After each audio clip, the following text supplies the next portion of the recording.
शिव की आराधना किसको कहते हैं? कोई कहता है कि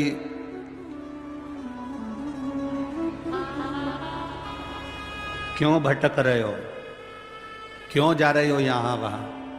हम कहते हैं तुम भटको भी मत, कहीं मत जाओ। तुम्हारे घर के नजदीक में जो शंकर का शिवालय हो, तुम्हारे घर के नजदीक में जो शंकर का मंदिर हो, शिव मंदिर हो, शिवालय हो, उस शिवालय में जाकर एक लोटा जल प्रतिदिन चढ़ाना प्रारंभ करो।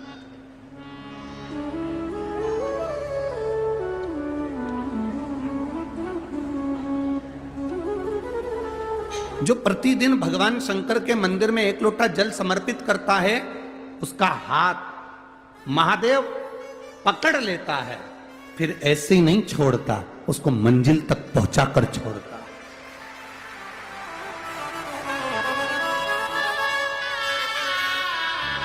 वो ऐसे ही नहीं छूट सकता।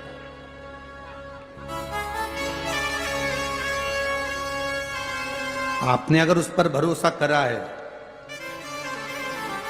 हां, थोड़ा कष्ट हो सकता है, थोड़ी तकलीफें आ सकती है, थोड़ा दुख आ सकता है।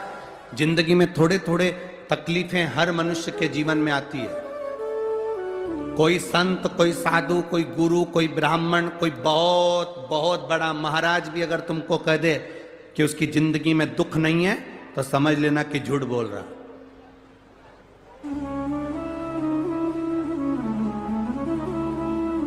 मेरे राम जी महाराज भी इस पृथ्वी पर जन्मे तो उनकी जिंदगी में भी दुख आया। मेरे भगवान कृष्ण भी इस पृथ्वी पर जन्मे तो उनकी जिंदगी में भी दुख आया। माता जानकी भी इस पृथ्वी पर प्रगटी तो उनकी जिंदगी में भी दुख आया। राधा रानी भी इस पृथ्वी पर प्रगटी तो उनकी जिंदगी में भी दुख आया। संसार में अगर जन्म लिया है, मृत्यु लोक में अगर तुम पैदा हुए हो, पृथ्वी पर अगर तुम आए हो, तो तुम्हारी जिंदगी में दुख ये नहीं कि नहीं आएगा। हमारे पूर्व के कर्म के अनुसार हमारी जिंदगी में दुख, हमारी जिंदगी में तकलीफें आती है, पर वो दुख मिटेगा कैसे?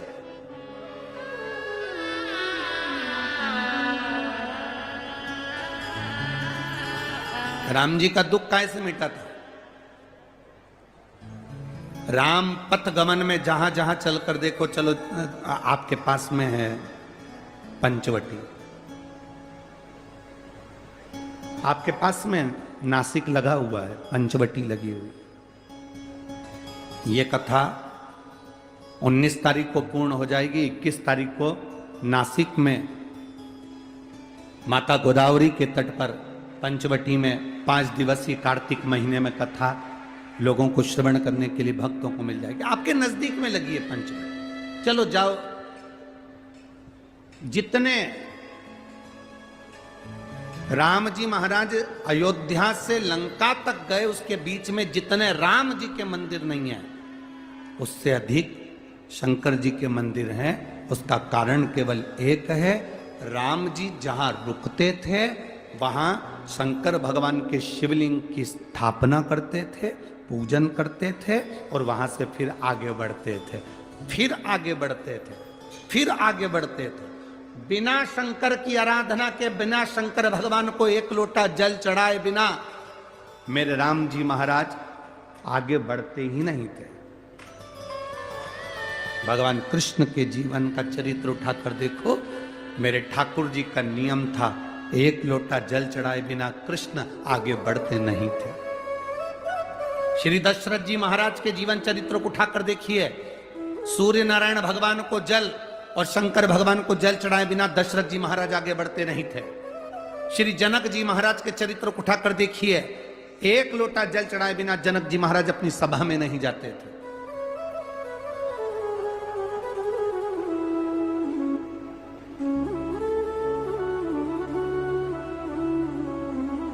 थोड़ी जिंदगी में तूफान आते हैं, कष्ट आते हैं, दर्द आता है, तकलीफें आती हैं, पर तूफान आता है तो पता चलता है ना कि मजबूती कितनी है। अभी पता चला, चला कि नहीं चला? अरे बोलो तो जम के। पता चला ना कि मजबूती कितनी है। ये हवा चलती है, तूफान आता है, तब पता चलता है मजबूती कितनी है। उसी तरह दूसरे धर्म के लोग तुम्हें डिगाने के लिए आगे बढ़ते हैं, पर तुम्हारे भीतर का सनातन धर्म दिखा देता है कि मजबूती कितनी।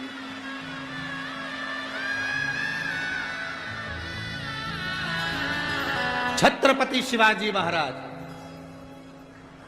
जिनकी माता ने कहा कि बेटा सामने किला है और वो किला मुझे चाहिए। शिवाजी कहते हैं माँ क्या बात करती हो, ये किला वहां कितना कितना सैनिकों का बल भरा पड़ा हुआ है और मेरे पास में कुछ भी नहीं है, मेरे पास कुछ भी नहीं।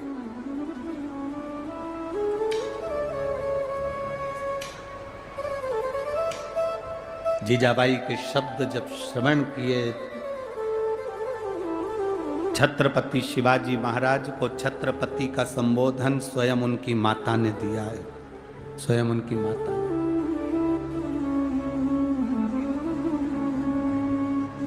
कह दिया जीजाबाई, सामने जो किला है वो मेरा है, तुझे मालूम है? हाँ मां, मैंने सुना है ये किला अपना है, फिर कब्जा दूसरे का है। छत्रपति शिवाजी ने कहा बहुत भारी सेना है उसके पास में, बहुत बल है उसके पास में, सेना प्रबल है उसके पास में, मेरे पास इतनी सेना नहीं है।